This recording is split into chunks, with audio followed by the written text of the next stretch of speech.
Bismillahirrahmanirrahim. Assalamualaikum warahmatullahi wabarakatuh. Alhamdulillahirabbil alamin.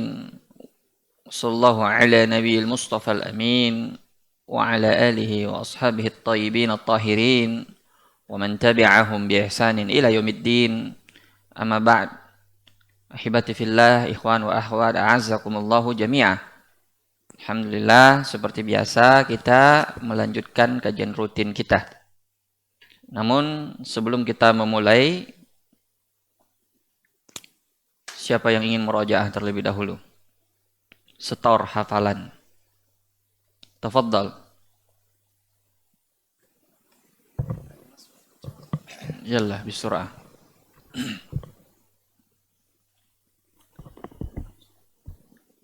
Bismillah.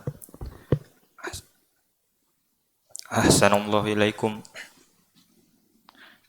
Qala al-musannif rahimahullahu ta'ala al-hadithul 'ishrun an Abi Mas'ud Uqbah bin Amr al-Ansari al-Badri radhiyallahu anhu qala Rasulullah sallallahu alaihi wasallam inna mimma adrakan nasu min kalamin nubuwah al-ula idza lam tastahyi fasna ma syi'ta rawahul Bukhari. Barakallahu fiik. Tafadhal. Ini keutamaan menghafal pertama ya. Yang kedua mungkin agak ditambah sedikit pertanyaannya. Silakan. Silakan.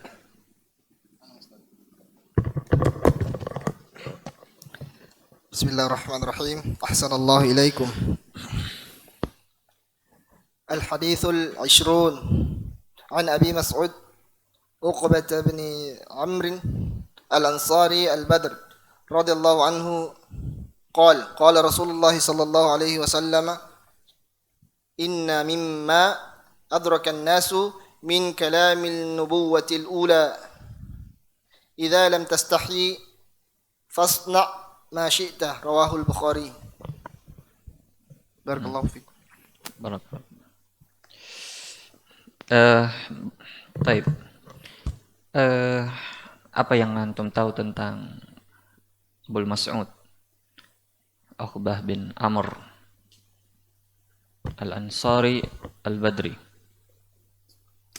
Ana pernah dengar tentang yang hadis yang beliau riwayatkan tentang yang paling utama menjadi imam. Apa punya hadisnya?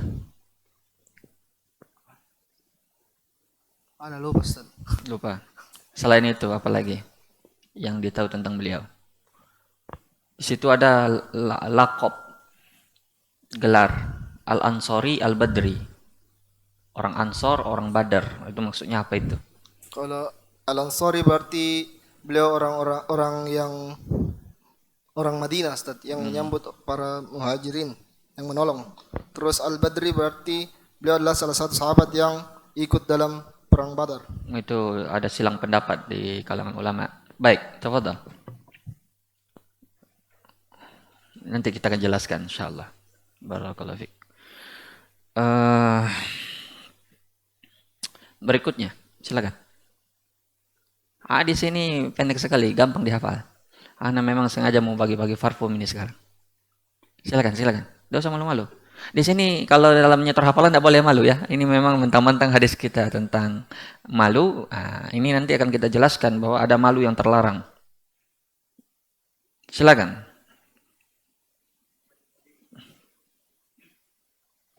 Ya.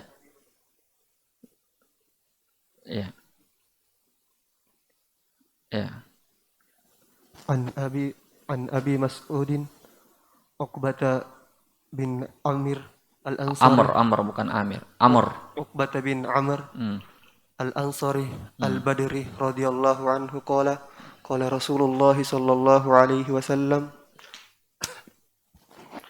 inna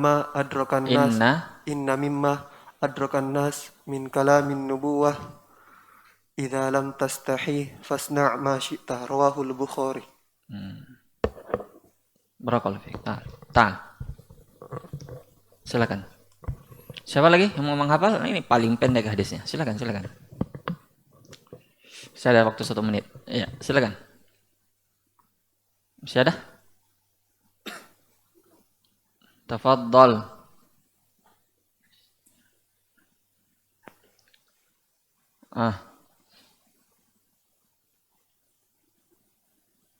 Habis. Di bagian sini tidak ada. Subhanallah. Tidak ada. Baik, kalau begitu kita masuk ke dalam penjelasan hadis. Anak kira semua hafal hadisnya ya, cuma malu-malu saja barangkali. Dan itu malu yang tercelah, bukan malu yang terpuji. Baik. Al-hadithul ishrun. Ya.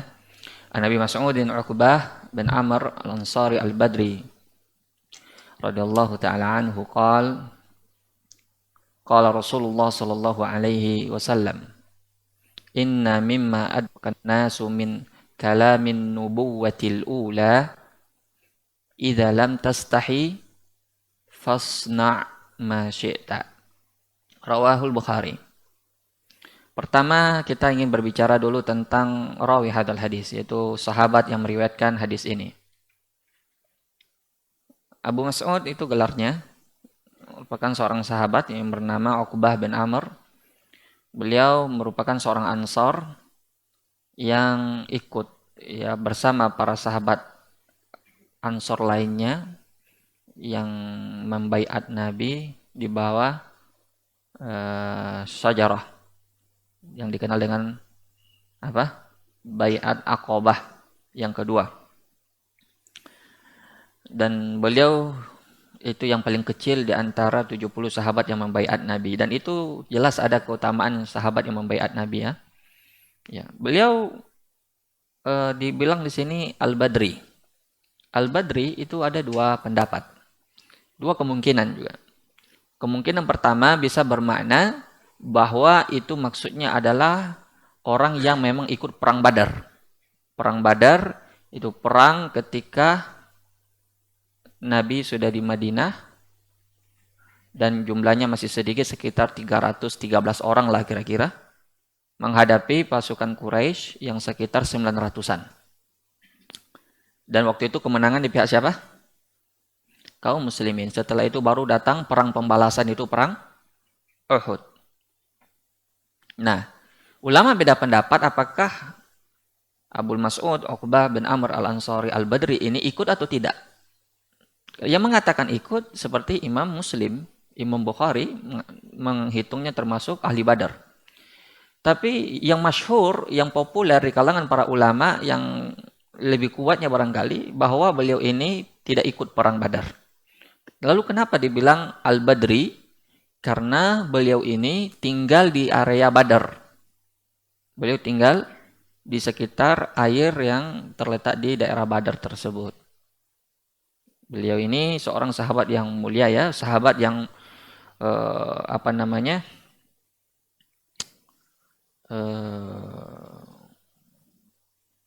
banyak mauqifnya bersama Nabi.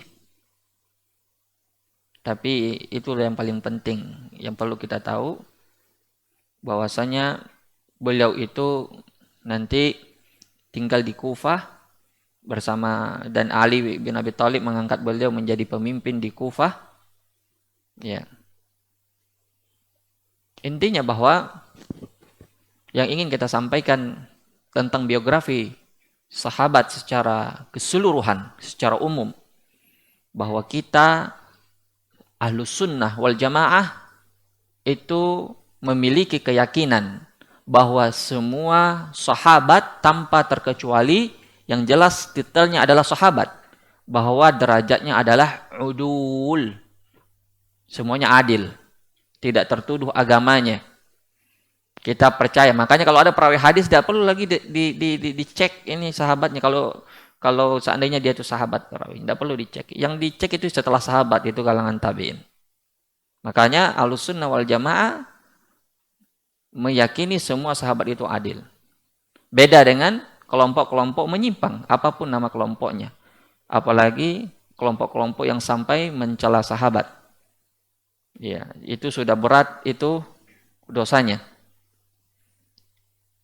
Makanya Allah Subhanahu wa taala ya mengatakan dalam surah At-Taubah bahwa Allah telah ridho terhadap mereka, apalagi Ahlul Badar. Ahlul Badar jelas hadisnya, i'malu ma syi'tum qad ghafarallahu lakum. Berbuatlah mau kalian karena Allah telah mengampuni dosa kalian. Di sini diketahui bahwa Allah telah mengetahui bahwa mereka semuanya tidak akan ada yang murtad. Mungkin ada yang melakukan dosa besar. Seperti ada salah seorang ahli Badar yang ikut perang Badar, saya lupa nama sahabatnya, itu di zaman Umar bin Khattab beliau minum khamar dan dicambuk 80 kali. Itu tidak maksum, sahabat tidak maksum dari dosa.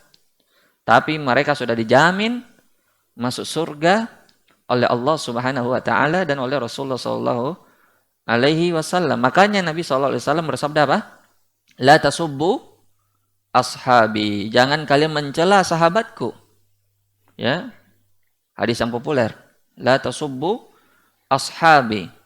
Falau anna ahadakum anfaqa misla Uhudin zahaba ma balagha mudda ahadihim wala nasifahu.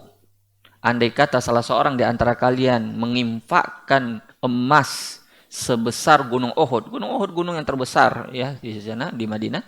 Artinya sebanyak apapun kalian menginfakkan harta kalian tidak akan mampu menandingi apa yang telah dikeluarkan oleh para sahabatku, karena mereka lah yang membela Islam di awal-awalnya. Mereka yang mempertaruhkan nyawa mereka, harta mereka semuanya untuk Islam. Jadi la tasubbu ashabi kata Nabi. Dan di hadis yang lain Nabi mengatakan man sabba ashabi fa alaihi la'natullah. Siapa yang mencela sahabatku maka baginya laknat Allah. Makanya Imam Malik berkata, barang siapa yang bangun di pagi harinya sedangkan di hatinya itu ada kebencian kepada salah seorang sahabat Nabi, maka berarti barangkali dialah yang terkena oleh firman Allah, liyagidha bihimul kuffar. Yaitu sahabat itu disifati oleh Allah, yaitu menjengkelkan hati-hati orang-orang kafir. Jadi siapa yang jengkel kepada sahabat, berarti mereka yang dimaksud oleh Allah di dalam Al-Quran. Jadi, antum tahu maksudnya Imam Malik. Siapa yang jengkel, mencela Aisyah, mencela Umar, mencela Abu Bakar, mencela sahabat pada umumnya. Mungkin di sebagian mereka hanya 10-13 sahabat saja yang tidak kafir, selebihnya sudah keluar dari Islam sepeninggal Nabi. Na'udzubillah minad dolal wal khuzlan. Itu ada keyakinan sebagian orang. Dan antum sudah tahu itu. Dan ustaz-ustaz sudah banyak menjelaskan kesesatan mereka. Maka siapa saja yang meyakini ya dengan keyakinan menyimpang ini, maka dia telah berhak diberi khattul ahmar. Khattul ahmar artinya siapapun di antara ustadz yang pernah antum dengar, atau kiai, atau ulama yang mencela salah seorang sahabat saja, maka itu tidak pantas didengar pengajiannya, tidak pantas diambil ilmunya. Dia sudah ditajrih. Ditajrih artinya sudah masuk zona merah. Tidak boleh diambil ilmu darinya karena dia termasuk firaq ad-dallah. Ya, kelompok-kelompok yang menyimpang. Makanya ini merupakan akidah pokok dari akidah Ahlus Sunnah wal Jamaah terhadap para sahabat Nabi. Baik. Hadis ini pendek tapi mungkin banyak hal yang bisa kita bahas pada hadis ini. Inna mimma adrakan nasi. Adrakan nasu atau adrakan nasah? Adrakan nasu. Berarti kita perlu mengi'rab ya. I'rab itu apa artinya ya ikhwan? Kedudukan kalimat kan? Kedudukan kata dalam kalimat. Begitu kan i'rab? Sehingga kita perlu mempelajari perubahan-perubahannya. Ya. Jadi inna mimma adrakan nasu, an-nasu fa'il. Baik, sekarang kita mulai inna min adawatut taukid. Taukid itu artinya penegasan, ya. Makanya penegasan inna sesungguhnya. Berarti tidak main-main sesungguhnya. Beda itu kata yang diawali dengan taukid dengan yang tidak. Inna min adawatut taukid. Jadi isimnya mansub, khobarnya marfu. Ya. Terus khobarnya mana di sini? Khobarnya khobar muqaddam. Khobarnya muqaddam wa huwa qauluhu mimma adrakan nasu. Ya. Itu khobarnya. Terus di sini al-mubtada, idza lam tastahi fasna' ma syi'ta. Dan jumlah semuanya kalimatnya ini semuanya ini inna mimma adrakan nasu min kalamin nubuwatil ula, ini namanya maqulul qaul. Ini takdirnya kita bilang begini, inna hadzal qaulah. Ini seperti muqaddimahnya Alfiyah Ibnu Malik. Ya. Jadi takdirnya ini inna hadzal qaulah. Itu benar takdirnya. Itu i'rabnya. Baik. Kita mulai. Hadis ini hadis yang agung, hadis yang mulia, idza lam tastahi fasna ma syi'ta. Jadi ini perkataan yang merupakan warisan ya. Inna mimma adrakan nasu. Sesungguhnya apa yang didapatkan oleh manusia min kalamin nubuwatil ula, dari kalam atau perkataan para nabi terdahulu, para nabi-nabi yang telah berlalu, apakah itu sejak zaman Nabi Adam, ya. Idza lam tastahi fasna' ma syi'ta. Jika kamu tidak malu, maka berbuatlah semaumu. Rawahul Bukhari, diriwayatkan oleh Bukhari, artinya beliau bersendiri dalam riwayat ini tanpa Imam Muslim. Ya. Baik. Kalau mau cek langsung di Sahih Bukhari bisa, siapa tahu ada yang biasa membaca Fathul Bari misalnya, yang ingin membaca Sahih Bukhari, bisa dilihat di hadis sekitar 6.100-an, 6.120 atau 21 begitu. Itu bisa dicek di kitab induknya langsung. Baik. Taib. Sekarang kita pengen memahami, pengen mendalami maksud dari hadis ini. Sifat malu merupakan sifat yang sangat agung, sifat mulia, sifat yang sangat mahmudah, yang melarang seseorang, mencegah seseorang dari perbuatan yang tidak layak, dari perbuatan-perbuatan yang rendahan, perbuatan-perbuatan yang tercela. Itu sifat malu. Maka orang yang memiliki sifat malu, pasti dia akan tercegah dan terhalang dari perbuatan-perbuatan yang tidak pantas. Karena perasaan malunya menghalanginya. Ya. Maka dari itulah rasa malu itu sama seperti iman. Makanya Nabi mengatakan al-haya'u syu'batum minal iman. Hadis. Bahwasanya rasa malu itu adalah bagian dari cabang-cabang iman. Dan orang yang tidak memiliki rasa malu, maka ini dalil bahwasanya imannya lemah. Ya. Baik. Sekarang, apa makna dari idza lam tastahi fasna ma syi'ta? Tapi sebelumnya kita pengen pahami dulu. Inna mimma adrakan nasu min kalamin nubuwatil ula. Ya, dari apa yang didapatkan oleh manusia dari perkataan nabi-nabi terdahulu. Ya. Di sini bahwasanya asar dari umat-umat terdahulu bisa sampai kepada kita dengan beberapa hal. Bisa lewat wahyu, bisa lewat Al-Quran misalnya atau hadis.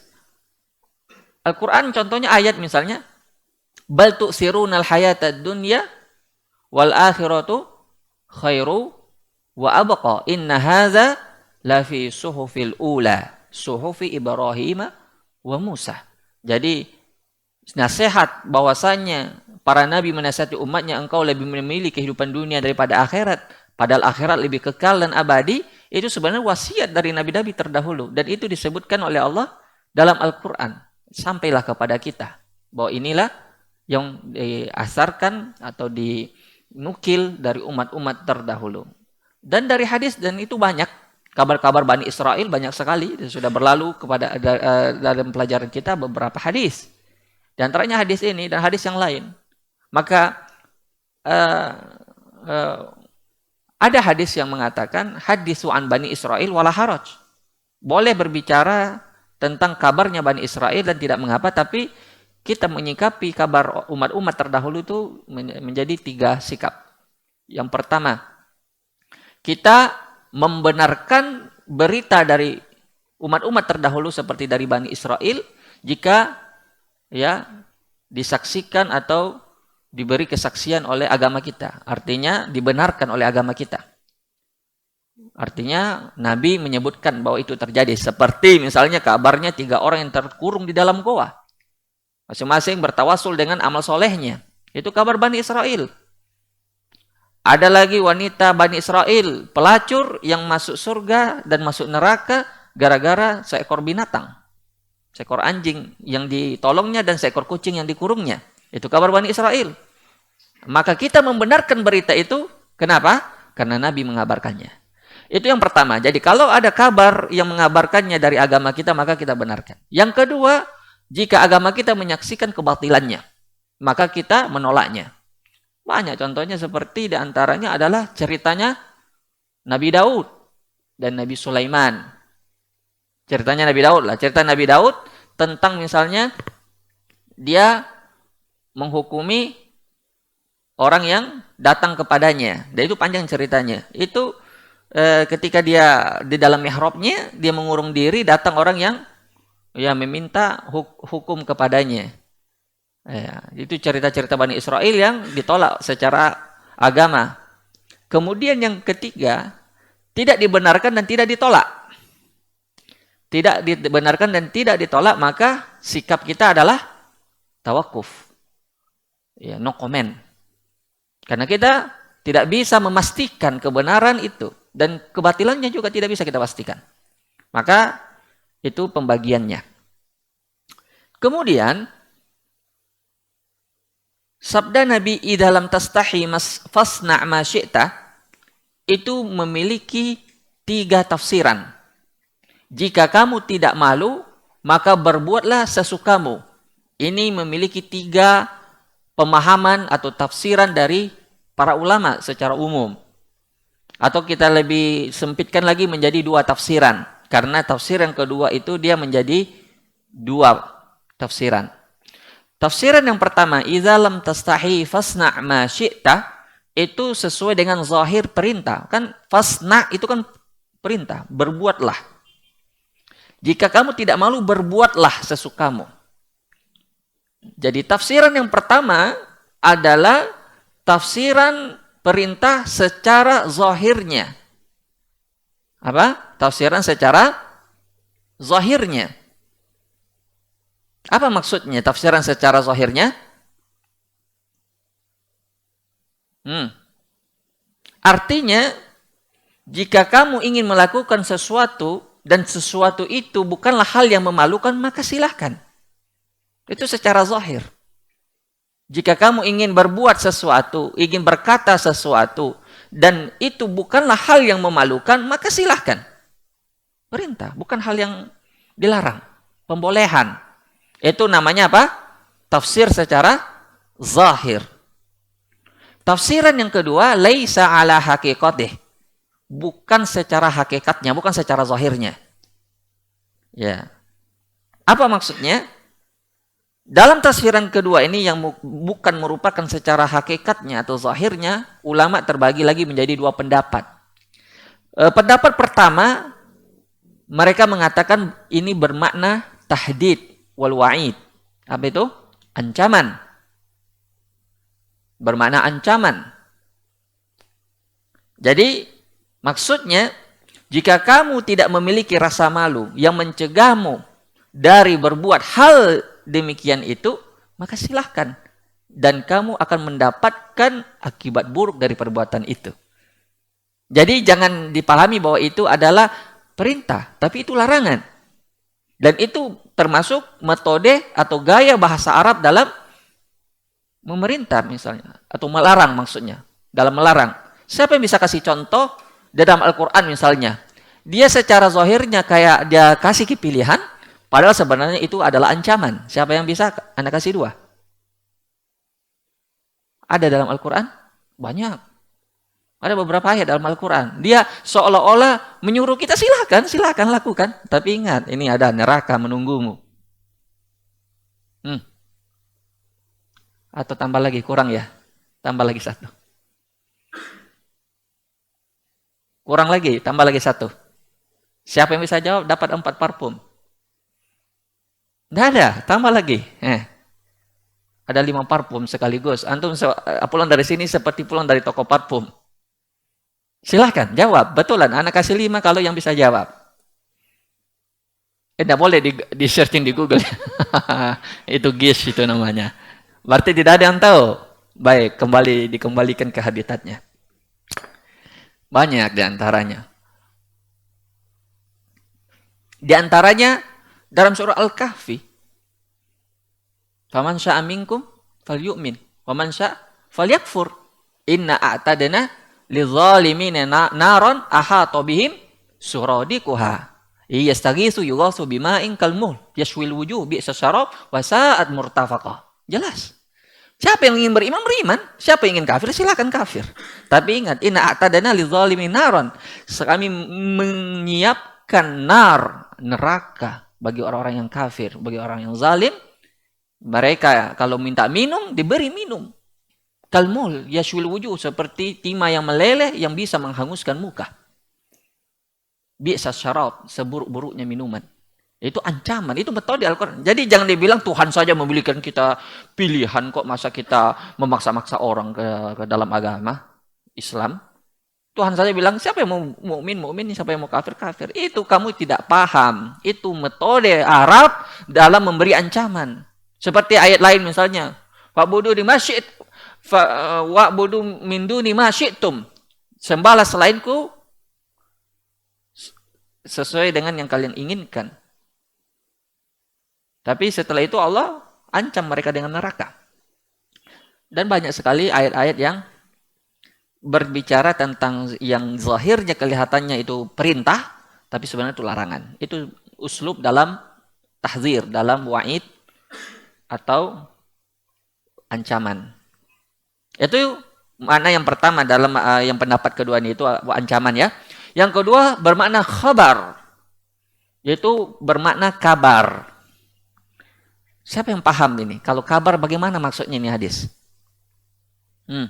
Silakan. Tempat parfum. Kalau dimaknai kabar, bagaimana ini? Kabar itu kan berita kan? Pemberitahuan. Apa maksudnya kalau hadis ini idza lam tastahi fasna' ma syi'ta, berarti ini kabar. Tidak ancaman, tidak pula perintah, tapi sekedar kabar. Bagaimana ini bahasanya? Yang mengatakan pendapat yang ketiga ini. Sekedar kabar saja, pemberitahuan. Silakan ya ikhwan. Masa tidak bisa untuk pahami ini? Mudah sekali. Apa maksudnya? Wah, waktu kita berjalan terus. Apa maksudnya? Silakan.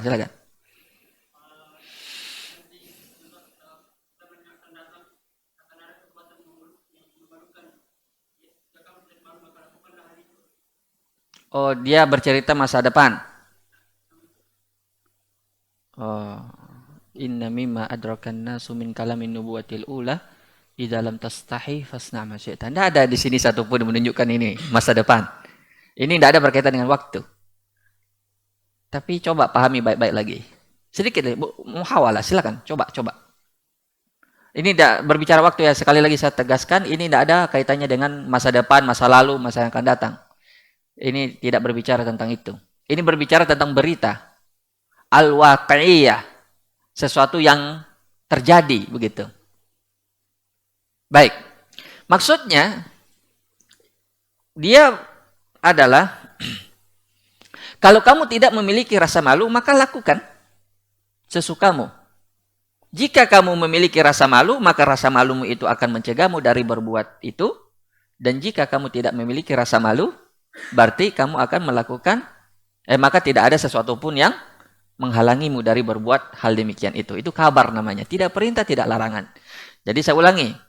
Berita di sini maksudnya atau kabar yang dilakukan ya. Jika kamu tidak memiliki rasa malu, maka lakukanlah sesukamu. Maksudnya jika kamu punya rasa malu, maka rasa malumu itu akan mencegahmu dari berbuat dosa, berbuat hal-hal yang memalukan, berbuat maksiat dan seterusnya. Tapi kalau kamu tidak memiliki rasa malu, maka tidak ada satupun yang menghalangimu dari perbuatan tercela tersebut. Bisa dipahami? Itulah 3 tafsiran atau makna dari idza lam tastahi fasna ma syi'ta. Dan furu' dari hadis ini ada beberapa hal yang bisa kita petik, cabang-cabang yang berkaitan dengan hadis ini. Baik.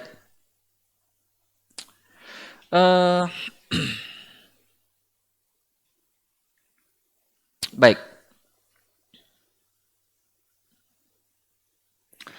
Hadis ini juga memberi isyarat kepada kita agar kita memiliki tentang pentingnya dan wajibnya memiliki sifat malu. Karena sifat malu itu mencegah seseorang dari maksiat dan kemungkaran. Dan ini lawan dari sifat dayus. Orang yang tidak memiliki rasa cemburu dan rasa malu. Nah, ini faedah penting ini. Bahwa orang yang tidak memiliki rasa cemburu, rasa malu terhadap keluarganya, terhadap istrinya, terhadap ibunya, terhadap saudara perempuannya, itu namanya dayus. Dan ancaman tentang orang yang memiliki sifat dayus ini, artinya yang tidak memiliki rasa malu ini, banyak sekali hadisnya. Di antaranya, la yadkhul jannata dayus. Itu sudah cukup. Tidak masuk surga, dayus. Orang yang tidak memiliki rasa cemburu dan rasa malu terhadap keluarganya. Hadis yang lain, 3 orang yang tidak Allah lihat di hari kiamat, tidak diajak bicara di hari kiamat, salah satunya adalah dayus. Na'udzubillah min hadhihi sifat. Jadi, di antara sifat dayus pada zaman sekarang, seperti membiarkan istrinya berfotoria di medsos, dilihat oleh semua orang, dan tidak pernah menegurnya. Beda kalau dia sudah tegur, tapi istrinya masih bawel, itu namanya istri durhaka ya. Ada istri yang sudah diperingatkan, tapi dia tetap juga memiliki hobi seperti itu. Tapi pada umumnya, laki-laki yang memiliki sifat dayus ini, dia membiarkan. Dia tidak peduli. Maka ini diancam dengan hadis yang tadi. Seperti misalnya membiarkan anak perempuannya pacaran misalnya dan seterusnya. Ini bentuk-bentuk dayus pada zaman sekarang. Hadis yang lain yang mengancam misalnya tentang orang dayus ini, salah satun qad haramallahu alaihimul jannah. 3 golongan yang Allah haramkan baginya surga, yaitu diantaranya adalah ad-dayus alladzi yukiru fi ahlihil khabas, yaitu yang membenarkan atau yang membiarkan keluarganya itu melakukan perkara-perkara yang mungkar, perkara-perkara yang dosa. Jadi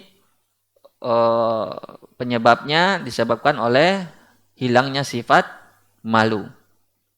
Baik. Kemudian berikutnya,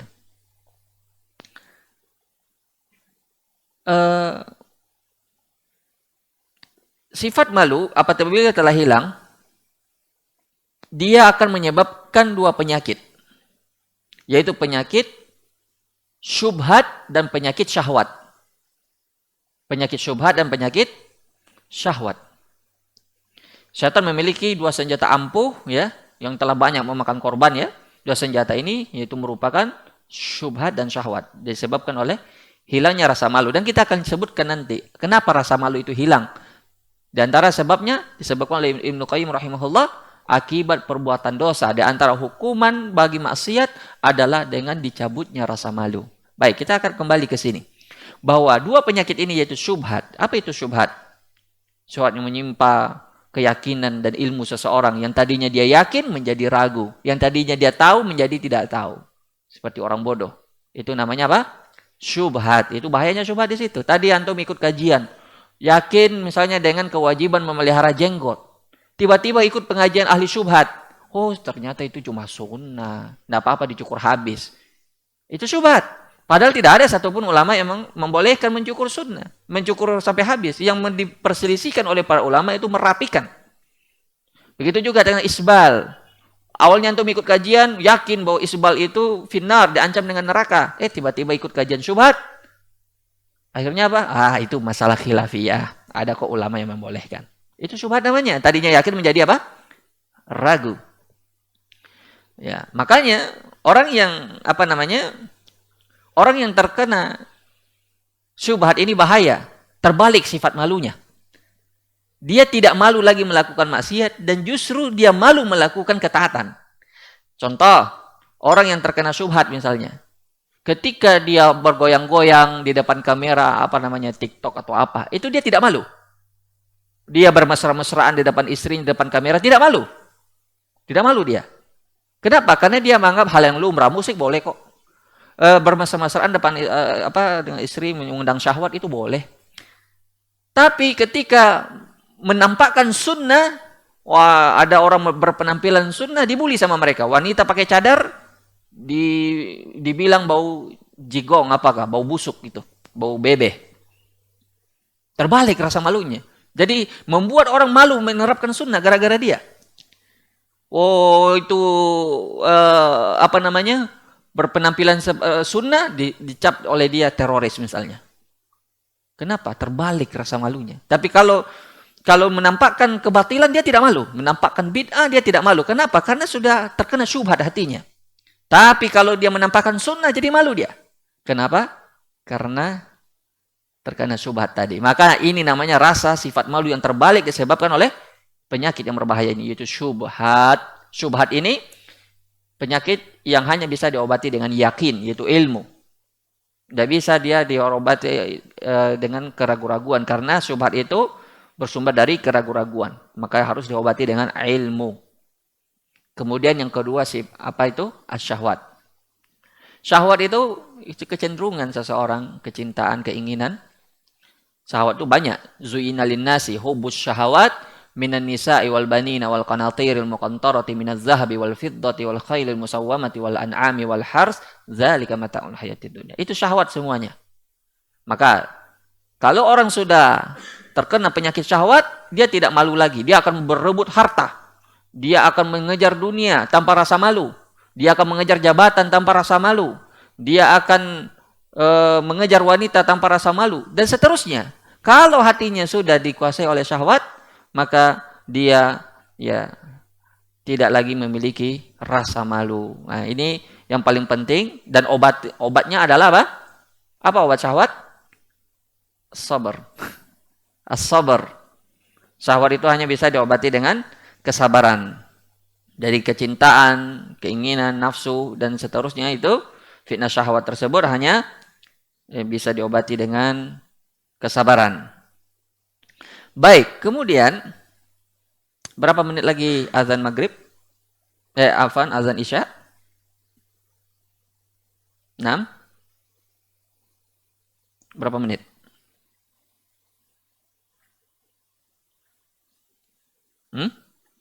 Siapa yang berapa menit? 7 menit. Baik. 7 menit lagi. Kemudian yang diambil dari hadis ini yang disebutkan oleh para ulama, yang dimaksud dengan malu di sini adalah yang malu yang wajib sifatnya, yaitu malu yang berkaitan dengan Allah dan manusia. Jadi dibagi dua oleh ulama, yaitu malu berkaitan sifat malu kepada Allah dan sifat malu kepada manusia. Adapun sifat malu kepada Allah, yaitu malu ketika Allah melihatmu mengerjakan larangannya. Atau malu ketika Allah melihatmu tidak mengerjakan perintahnya. Itu malu kepada Allah. Malu yang kedua, yaitu malu kepada manusia. Yaitu malu apabila kamu melakukan hal-hal min khawarim al-muru'ah, yaitu hal-hal yang bisa merusak wibawamu, merusak kehormatanmu, merusak agamamu. Walaupun mungkin itu adalah perkara yang mubah secara hukum syar'i, tapi menurut kebiasaan masyarakat itu perkara yang khawarim muru'ah, maka tinggalkan. Misal, secara agama aurat laki-laki batasnya dari pusar sampai lutut. Tapi coba antum berjalan menutup pusar sampai lutut. Antum sudah menutup aurat. Coba berjalan di jalan sana, buka baju, jalan di jalan raya. Kira-kira apa tanggapannya orang? Apalagi itu seorang ustadz misalnya. Dia pakai celana pendek sampai lutut, kemudian dia tutup pusarnya, dia berjalan di tengah orang umum. Itu pasti akan dibicarakan oleh orang. Padahal itu secara syariat hukumnya Boleh, karena dia tidak membuka aurat. Tapi itu mengkhawamirul murah, maka tinggalkan. Dan banyak hal-hal yang sebenarnya hukum asalnya boleh, tapi perlu diperhatikan al-adah atau kebiasaan masyarakat. Makanya kaidah mengatakan al-adah muhakkamah. Selama tidak menyelisihi syariat. Yang dinamakan adah itu hal yang berlaku umum. Bukan cuma sebagian orang, itu namanya adah. Kalau kebanyakan orang atau berlaku umum di masyarakat, maka itu dinamakan adah. Maka perhatikan, jangan antum cuek bebek. Cuek dalam arti di sini, tidak peduli, tidak usah malu. Ya, perhatikan, selama dia bukan hal yang menyelisihi syariat. Kemudian, perlu diperhatikan di sini, bahwasanya orang yang memiliki rasa malu, itu adalah orang yang memiliki sifat terpuji. Karena sifat malu itu adalah semuanya baik. Tapi ada tidak sifat malu yang tercelah? Ada. Maka poin berikutnya dari hadis ini, sifat malu yang dilarang. Yaitu yang pertama, sifat malu dalam kebenaran. Dia malu melihat atau mencegah orang lagi berbuat kemungkaran. Tidak mau dia larang karena malu. Itu malu yang tercela. Tentu setelah dia melewati 3 tingkatan yang disebutkan oleh Nabi. Man ra'a minkum munkara. Dia lihat kemungkaran, kenapa tidak kamu larang dia berbuat mungkar? Malu, Kak. Itu bukan malu yang terpuji. Itu malu yang tercela. Atau dia malu dalam mendapatkan kebaikan. Contoh, bertanya. Padahal pertanyaan itu penting untuk dirinya. Makanya Ibnu Abbas mengatakan, bagaimana kamu mendapatkan ilmu? Salah satunya apa? Walisanus saul, yaitu lidah yang rajin bertanya. Tapi dia malu bertanya. Kenapa kamu tidak mau bertanya setiap pengajian? Padahal kamu ada pertanyaan tadi. Katanya mau bertanya Ustaz. Padahal dia pengajian tidak mau bertanya. Kenapa? Malu, Kak. Itu namanya malu yang tercela. Malu yang melarang, mencegah orang dari kebaikan. Makanya Nabi memuji wanita Ansar karena keberaniannya. Dia tidak berani terhadap, dia tidak malu terhadap kebenaran. Mereka ada yang bertanya tentang masalah haid.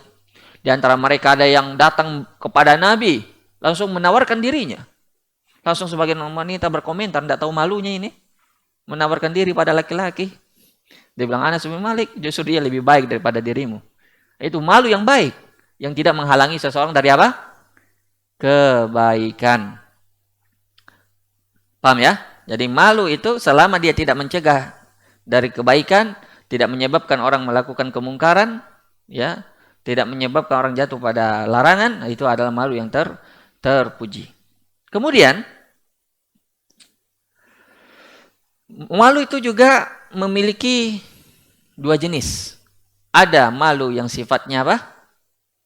Siapa yang tahu ini? Ada parfum lagi. Ada 2 jenis sifat malu.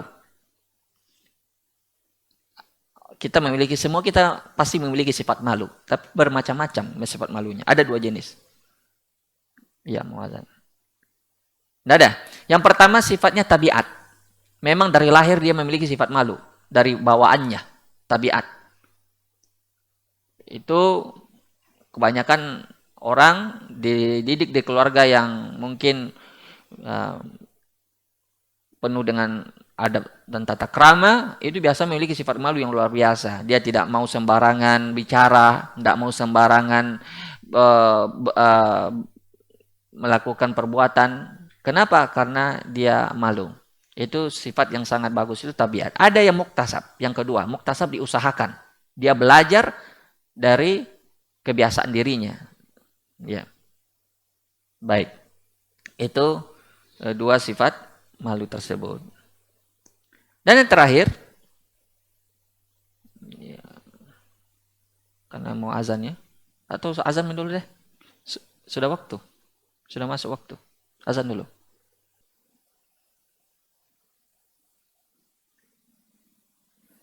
Baik. Sebelum kita masuk pada poin yang terakhir, ada pertanyaan.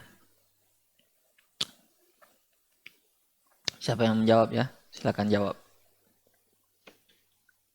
Ada pertanyaan.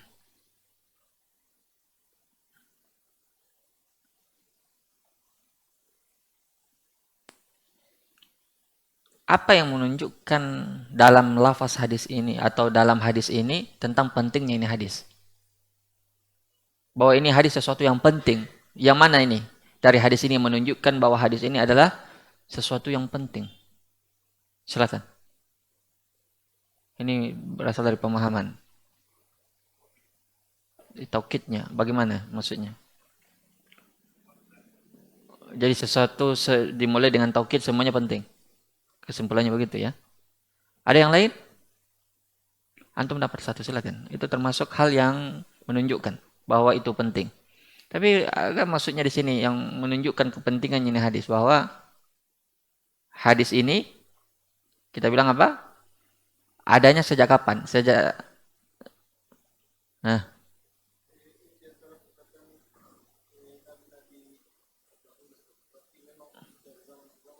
Iya, diwariskan ya dari generasi ke generasi sampai ke kita.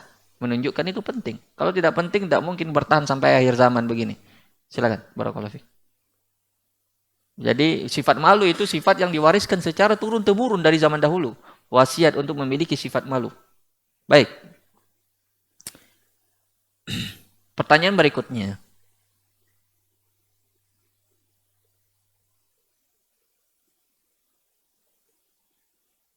Jika dia bertentangan dengan syariat, jika perasaan yang menghalanginya untuk melakukan larangan atau tidak mau mengerjakan perintah, atau bagaimana ya pertanyaannya?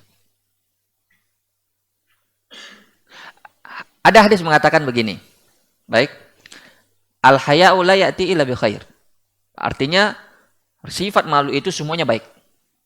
Nabi mengatakan semuanya baik. Sekarang pertanyaan.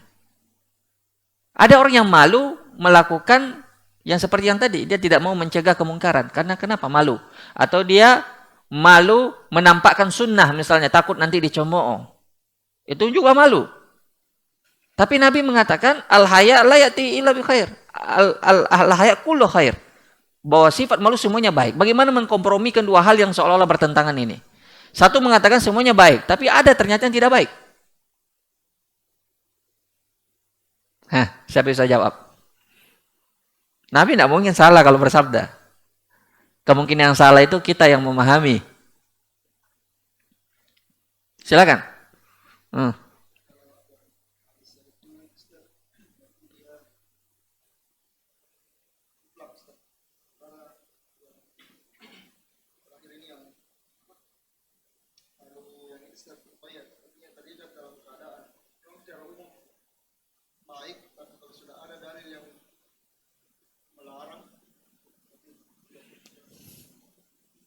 Biasanya Anda mengatakan la ba'sa, al-an la ba'sa bi. Sekarang jawabannya bukan itu yang Anda maksud. Baik, siapa yang bisa jawab? Jadi dibilang muqayyad dengan mutlak. Mutlak muqayyad itu tidak masuk karena masih dikatakan juga malu itu. Nabi mengatakan semua malu. Berarti masih, atau antum ingin menentang ini perkataan Nabi? Ya, makanya tidak bisa dikatakan mutlak dan muqayyad. Ya. Silakan. Siapa yang bisa jawab? Ini kayaknya agak sulit pertanyaannya. Anak kasih 2. Silakan. Tambah lagi 1. Ini penutup pulang ini. Sebelum pulang bawa parfum lumayan. Harum kamar antum nanti insyaallah. Silakan. Tanggung. Semuanya. Silakan. Silakan cari di Google kalau ada.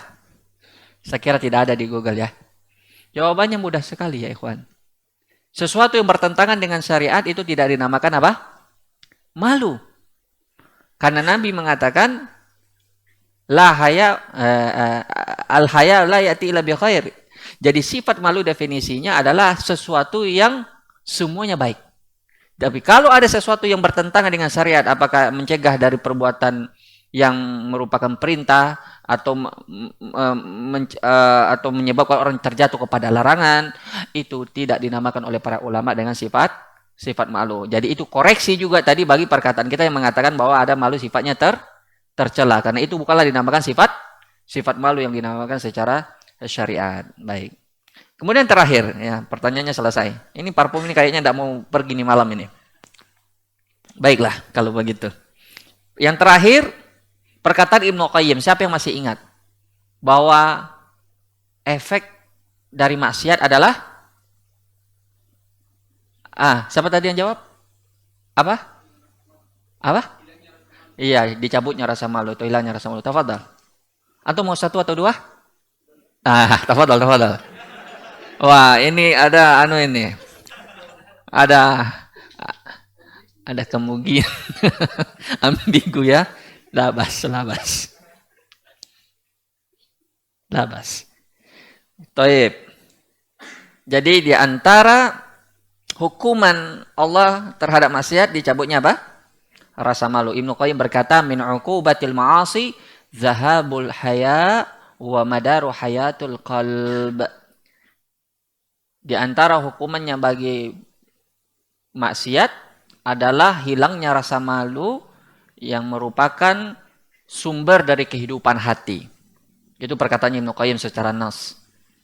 Di antara hukuman dari maksiat adalah hilangnya rasa malu yang merupakan sumber kehidupan hati. Karena Ibnu Qayyim juga berkata, di perkataan beliau yang lain, al-haya'u, yaitu rasa malu, itu bersumber dari kalimat al-haya, yaitu kehidupan. Siapa yang bisa memahami perkataan Ibnu Qayyim ini? Silakan, masih ada 2 parfum. Ibnu Qayyim mengatakan, asal kata malu itu sama dengan hidup. Yaitu al-haya, itu malu, al-hayatu, itu hidup. Itu sama artinya. Itu sumbernya dari kalimat hidup. Apa maksudnya itu? Bahwa rasa malu itu bersumber dari akar katanya berasal dari kalimat haya, yaitu hidup. Apa maksudnya? Silakan.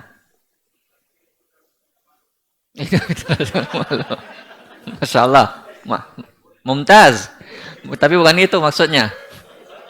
Orang kalau tidak punya malu itu berarti tidak rusak hidupnya. Bagus itu juga. Tapi bukan itu yang dimaksud oleh Ibnu Qayyim. Baik. Siapa lagi yang bisa jawab? Silakan. Tidak apa-apa mencoba. Mencoba itu hal yang bagus. Al-haya la yati illa bi khair. Nah. Ada sahabat yang memiliki sifat pemalu baru ditegur oleh sahabat yang lain. Nabi bilang, al-haya la yati illa bi khair. Jangan marahi dia karena semua rasa malu itu adalah bagus. Sekarang, apa maksudnya Ibnu Qayyim mengatakan malu itu berasal dari kehidupan atau hidup? Maksudnya adalah, berarti untuk Ana ini kan Ana yang jawab ya. Baik. Maksudnya adalah tergantung kadar rasa malu seseorang, tergantung kadar hidupnya hati seseorang, begitu juga lah kadar malunya. Bisa dipahami? Rasa malu itu berbanding lurus dengan hidupnya hati. Kalau orang sudah tidak ada lagi rasa malunya, berarti sudah bisa dipastikan hatinya sudah mati. Itu yang dimaksud. Jadi kalau ada orang yang sudah terang-terangan berbuat maksiat, bahkan bangga dengan maksiatnya, Allah tutupi dosanya di malam hari, dia ceritakan di siang hari, bahkan dia posting dirinya, dia berfoto ria, dia bervideo ria, ya, dia sebarkan kemaksiatannya, itu sudah dipastikan orang yang sudah hilang rasa malunya disebabkan apa? Sudah mati hatinya. Nauzubillah min dzalik. Jadi rasa malu ini luar biasa. Makanya itu yang dimaksud tadi oleh hadis Nabi, wal haya'u min syu'abil iman. Syu'bah min syu'abil iman. Bahwa sifat malu itu bagian dari iman. Kalau orang sudah hilang rasa malunya, hilang imannya. Jadi iman dengan rasa malu itu sejalan. Kalau orang sudah hilang malunya, itu sudah hilang imannya. Makanya heran zaman kita sekarang, orang yang sudah di zaman fitnah, di zaman yang tersebar aurat, tersebar orang yang menjual semuanya, menjual harga dirinya, menjual rasa malunya dengan harga yang murah, itu dijadikan sebagai populer, dijadikan sebagai idola. Itu kan sudah menunjukkan sudah tidak adanya rasa malu itu. Orang yang mengumbar auratnya, berjoget-joget di depan kamera, berpegang-pegang bukan mahram dan seterusnya, dia tidak menampakkan rasa malu, dijadikan idola. Yang mengidolakan itu samalah dengan mereka. Adapun orang yang memiliki rasa malu pasti merasa risih. Kenapa bisa seperti ini? Tapi orang yang sudah Allah cabut rasa malunya, sudah mati hatinya, itu bagi mereka itu adalah idolanya mereka, waliyadzubillah. Maka itu tentang betapa pentingnya ini sifat malu sehingga diwariskan dari generasi ke generasi ke generasi sampai akhir zaman. Itu menunjukkan bahwa sifat malu adalah sifat yang perlu dimiliki oleh semua orang. Wallahu taala alam, barangkali ini dulu yang bisa kita bahas tentang hadis yang agung ini. Mudah-mudahan bermanfaat. Subhanallah bihamdi syahadu la ilaha illa anta astaghfiruka wa atubu ilaik. Ada 1 menit, 2 menit. Ada yang mau ditanyakan? Silakan.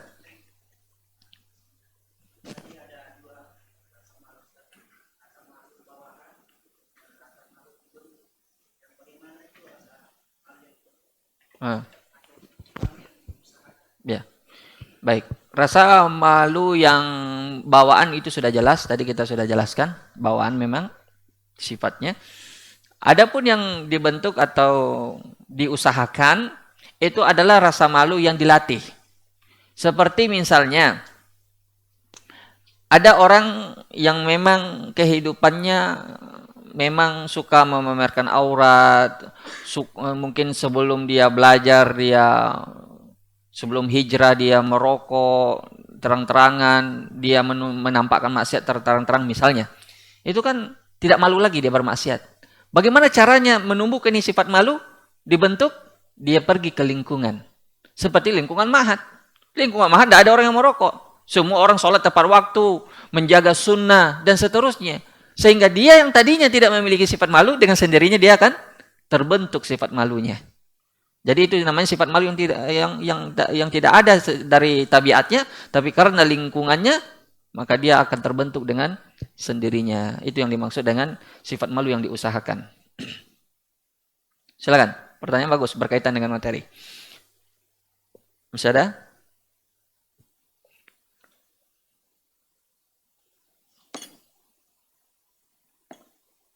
Oke, kalau begitu kita cukupkan. Demikian dulu yang bisa kita sampaikan pada pertemuan kali ini. Semoga bihamdi syadu la ilaha illa anta astaghfiruka wa atubu ilaik. Assalamualaikum warahmatullahi wabarakatuh.